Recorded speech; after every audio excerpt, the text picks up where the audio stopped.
ভাইয়া তুই কি করলি এটা? কি করলাম? তোর ব্যাগ থেকে টাকা ধার নিলাম, দিয়ে দিব আগামী সপ্তাহে।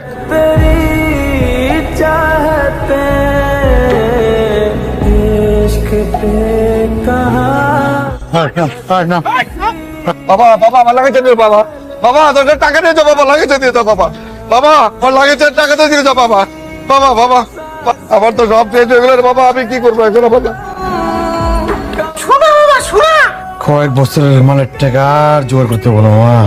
আমার ভাগ দরকার নাই, তোরা সোনা দানা টাকা পয়সা যা আছে সব নিয়ে যা, বাকিগুলো আমার দিয়ে দে। তুই নিয়ে করবি কি? যা ইচ্ছা করি। আমি পাগল। হায়াত মত আল্লাহর হাতে, কখন যে কে চলে যায় কেউ বলতে পারে না। লোকটা ভালো ছিল, আল্লাহ তাকে ব্যস্ত নসিব করুক। কারো আগে কারো কি হয়েছে? ওই যে আমাদের ইতিহাস আছে না, আর বাপ কালকে রাতে